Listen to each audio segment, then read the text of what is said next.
¿Alguna vez te has preguntado por qué un Dios bueno permitiría el sufrimiento? ¿Por qué personas justas y fieles enfrentan pruebas que parecen insoportables? Hoy no vamos a dar respuestas fáciles ni clichés religiosos. Vamos a descender a las profundidades de una de las historias más crudas y reales de toda la Biblia, a la historia de Job.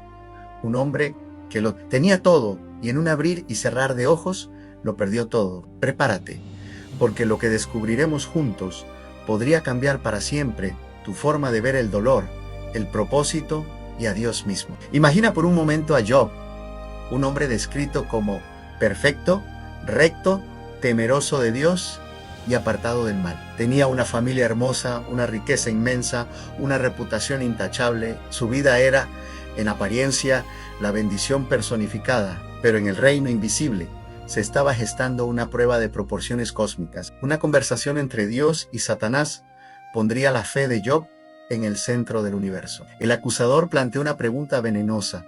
¿Acaso Job te sirve de gratis? ¿No es porque lo has rodeado de bendiciones? Quítale todo y verás cómo te maldice en tu propia cara. Y así la tormenta se desató. En un solo día, Job recibió noticia tras noticia, cada una más devastadora que la anterior. Perdió sus bueyes, sus asnos, sus siervos, sus ovejas, sus camellos. Pero el golpe más cruel, el que le arrancaría el alma, fue la muerte de sus 10 hijos. 10 vidas jóvenes extinguidas en un instante.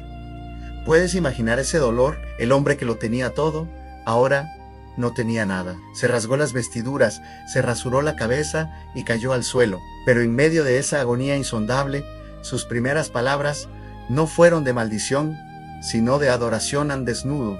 Salí del vientre de mi madre y desnudo volveré allá. Jehová dio y Jehová quitó.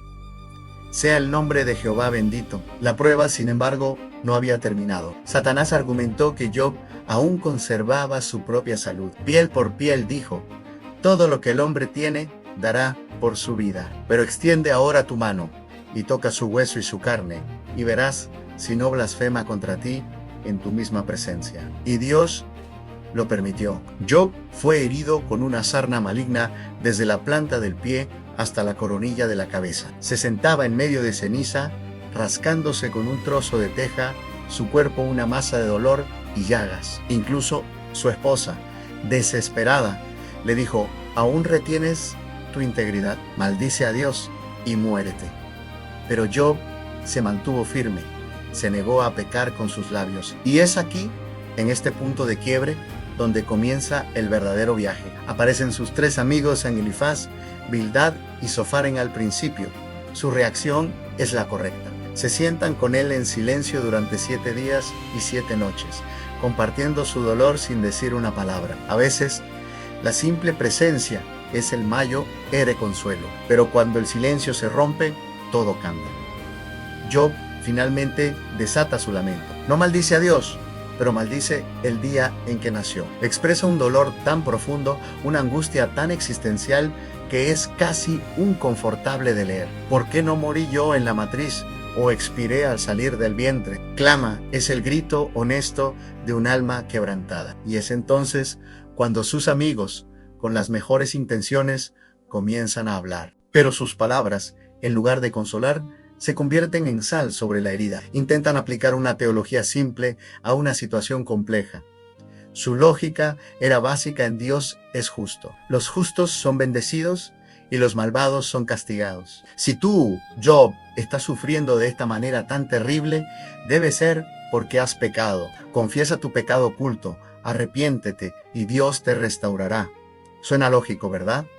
Es la teología de la retribución, la idea de que cosechamos lo que sembramos. Y aunque hay verdad en ese principio, ellos lo aplicaron como una fórmula matemática rígida, ignorando la soberanía y los propósitos misteriosos de Dios, convirtieron la teología en un arma, juzgando y acusando a un hombre que ya estaba en el suelo. No podían concebir un universo donde el sufrimiento no fuera un castigo directo por un pecado específico. Job, en su agonía, se defiende. Él sabe, en lo profundo de su ser, que no ha cometido un pecado tan grande como para merecer tal castigo. Se siente atrapado. Por un lado, mantiene su fe en que Dios es justo. Por otro lado, su experiencia grita que lo que le está sucediendo es profundamente injusto.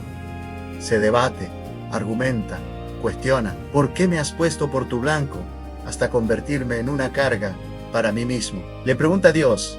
Estos capítulos de diálogo son cruciales. Nos muestran que está bien tener preguntas. Está bien luchar con Dios. Está bien no entender. La fe no es la ausencia de dudas. Es la confianza en medio de las dudas. Job no tenía las respuestas, pero se aferraba a la única cosa que le quedaba, a la certeza de que Dios existía y que, de alguna manera, debía haber una respuesta. En uno de sus momentos más lúcidos en medio del caos, declara una de las frases más poderosas de toda la Escritura. Yo sé que mi Redentor vive y al fin se levantará sobre el polvo, y después de deshecha esta, mi piel en mi carne, he de ver a Dios. Incluso, en su peor momento, su esperanza trascendía su sufrimiento presente. Después de 37 capítulos de debate humano, de teología imperfecta y de angustia profunda, el silencio se rompe de la manera más inesperada.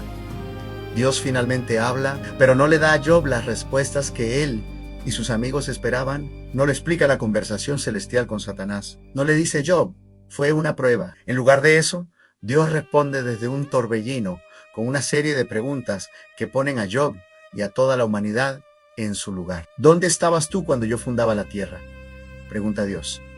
¿Quién encerró con puertas el mar? ¿Has mandado tú a la mañana en tus días? ¿Has entrado tú en los tesoros de la nieve o has visto los tesoros del granizo? ¿Atarás tú los lazos de las Pléyades o desatarás las ligaduras de Orión? Una pregunta tras otra, Dios despliega la majestuosidad de su creación. Habla de las estrellas, de los océanos, de los animales salvajes, del Leviatán y del Vigima. El punto de Dios no era humillar a Job, sino ampliar su perspectiva. Le estaba diciendo a Job: tu sufrimiento es inmenso y real, pero lo estás viendo a través de una mirilla.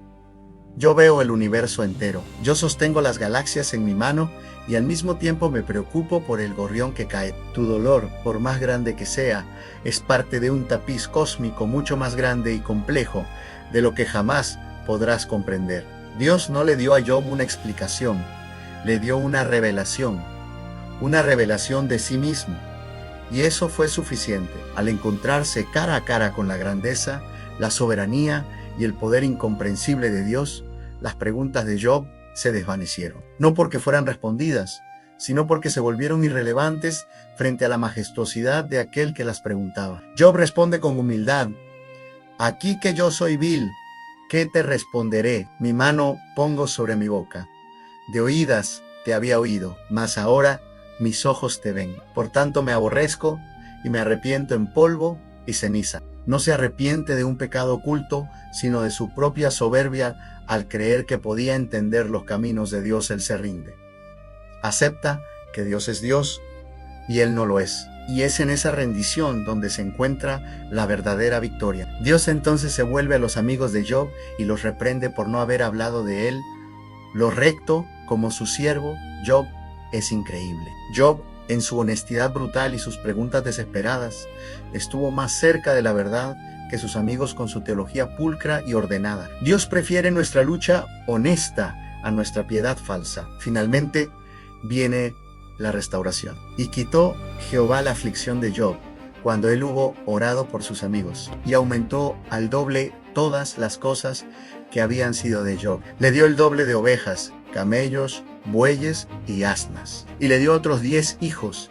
Y se dice que sus hijas fueron las mujeres más hermosas de toda la tierra. Job vivió para ver a sus hijos y a los hijos de sus hijos hasta la 4ª generación. Murió anciano y lleno de días. ¿Qué aprendemos de todo esto? Que si sufrimos y nos mantenemos fieles, ¿Dios nos dará el doble de cosas materiales? No, esa es una lectura superficial. El propósito de Dios en el sufrimiento de Job no era simplemente probarlo para luego recompensarlo. Era transformarlo. Job comenzó como un hombre bueno que creía en Dios, terminó como un hombre quebrantado, que conocía a Dios. Pasó de una fe teórica, de oídas, a una fe experimental. Ahora mis ojos te ven. El sufrimiento fue el crisol que Dios usó para purificar su fe, para despojarlo de su autosuficiencia y para llevarlo a una intimidad más profunda con Él. El dolor no fue el final de la historia, fue el vehículo para un propósito mayor. Dios no desperdició ni una sola lágrima, ni un solo grito de Job.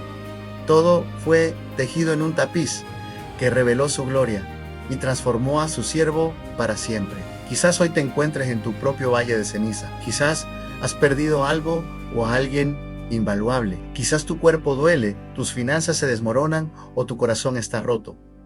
Puede que estés gritando, ¿por qué Dios? La historia de Job nos da permiso para hacer esa pregunta, pero también nos invita a mirar más allá de nuestra circunstancia inmediata y a confiar en el carácter del Dios que controla el torbellino. Él no te promete una vida sin tormentas, pero te promete su presencia en medio de ella. No te promete darte todas las respuestas, pero te promete ser Él mismo la respuesta. Tu dolor no es en vano. Él es un experto en tomar las piezas rotas de nuestras vidas y construir con ellas un mosaico de gracia y propósito, así como lo hizo con Job y más supremamente en la cruz de Cristo, donde el mayor sufrimiento de la historia se convirtió en la mayor victoria de la humanidad. Si este mensaje ha resonado en tu corazón y te sientes perdido en medio de tu propia tormenta, te invito a hacer clic en el enlace de la descripción. Hay recursos allí para ayudarte y personas con las que puedes hablar.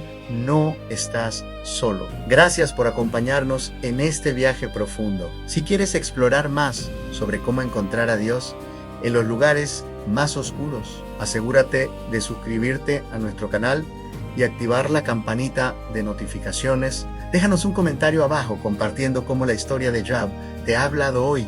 Nos vemos en el próximo video. Que la paz que sobrepasa todo entendimiento te acompañe.